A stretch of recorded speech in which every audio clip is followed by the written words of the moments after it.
This is the time of year a lot of us are sending our kids off at their request to overnight camps. At their request, which is the interesting part, because we're talking about that first trip to summer camp can be a little scary, a little intimidating for a kid going away, leaving his family for the first time. That's right, and so we're going to talk with an expert now. We have Ted Haberfield, Dr. Ted Haberfield, a PhD, a licensed psychologist in Williamsville, and a clinical assistant professor with the University at Buffalo. You're here with some tips on how to get your kids ready first. Let's talk kids first. That's right.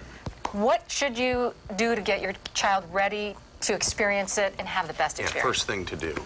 The first thing is just getting them used to the idea of being away from home, and to understand how exciting it can be, and especially in terms of talking about camp, to talk about how they're going to be able to learn all sorts of new things, the different experiences, and to talk with them about what they might be doing. And it helps an awful lot if you have some contact with the camp directors so you know what the activities are going to be. Can I just interject? Is there an age too young to send your child off overnight? Many camps will take kids as young as 7 years old. 6 years old, yes. Right. And I think a lot of it depends on the children. My kids didn't go to overnight camp until they were 10 or 11. Mine too. Yeah, and that seemed to work pretty well. Some kids are just prone to doing very well with those kinds of situations. Independent. I know you have the cutest experience. Actually, Paul's going to give it to me right here. I have this letter here that I wrote to my mom when I was in summer camp for the first time.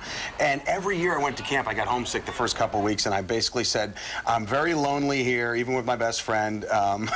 Can you please ask the man in charge to let me go home with Dad as soon as I can? I'm sorry things didn't work out. I told my mom, but Read the P.S. But P.S. Have a nice day at work tomorrow, and then there's 1,000 X's and O's. So.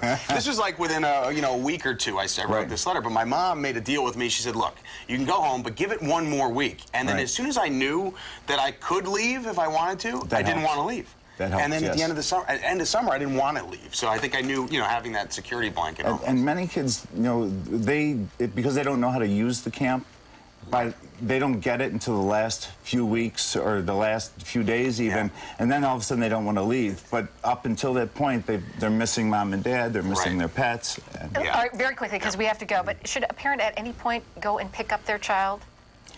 I would avoid it if at all possible. I know there are times, and this is where you follow the camp staff advice. And they always say, they know let what's them hear, best. we know. If they know the kid really needs to come home, they'll tell you. Great advice. Thank you so much. You're welcome. Stick around. I need to ask you a few more questions.